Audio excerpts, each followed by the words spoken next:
Sen. Irak Türkmenleri.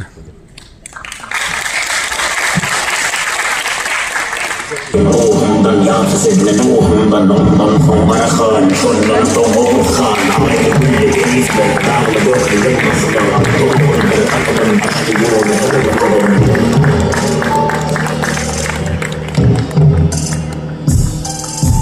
Kuvay tarafın bir gazak, yeni bir koruma bir gazak Uzbek oğuz hem gagavuz, Uygur Türkmen bir gazak Kırdığı dağlar yarandı, himmeti bir kardeş Tatarın bir kardeş, Kurkul üstün bollardaş Türk adı onu götürüye, yurt saydı onu köpeliye Neşemin yine oley, sattır bak yine çökürüye Kanlardan yıldırım, dağı taş, dilim Gepi depede doğru bilim, depele gelen doğru pilim Doğru sürdü kimsençe, ok cenemensin terçe Asiyetir kimçemçe, altlardan kimçemçe Türkmen oğlu aksadı, arkalarını yakadı İnsan uçtu patladı, akan kuğu dışarladı Derdi derya damanda, derdi darı duranda Yürüdü dağı yaranda, yarat yol paralda Bayrak alıp boyun halanda, depeler boyun halan Hatıralar boyar yaman, batıradı ölüm yaman Devoloğundan en diyeyim, geçedi boranın en diyeyim Ben kimdim ben diyeyim, biz yoldur ben diyeyim Ben kimdim ben kim, aldımdan ırkım Yedi devlet bir millet ağlı derdi ırkım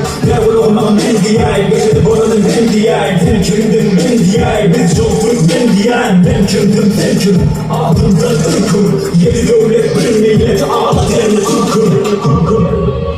Dostlara bir can, düşmanlara kan Arkada kök kahraman, at tutayım sana Farabi, Bayezid, Ebu'l-Hasan Khakani Kharazmi, Khafani, Mahdumuli, Faraki Sadi ibn Sina, Şehriyar o Gencevi Şemsettin Tebrizi, Mevlana Rumi Selçuk'un Melikşah, Resman Şah, Sultan Şah Tokrul Şah, Turan Şah, Sencer Şah, Turan Şah Alparslan Meras geldi vur diyere Bizans'ı Karşısında arslan var, ruhum yok şansı İlaçlan Celalettin Sultan Mehmet Kharazm Şah Doğalın ömrü tek olan Celalettin Kharazm Şah Aklı göktürü de sen de yere değmedi diyor Boyun eğmen batırmış yemin Çengiz'i Semerkantlı Bukhara Emir Teymur var Göktürlü Rumi Hanatila Hul var Bağdaki Hürremdin tarihte yaşar Settar Khan, Babır Khan, Mehmet Şah Kacar Kur'an kim İsfahan'ı verdi cengi Kellal Fethetti Hindistan'ı Nadir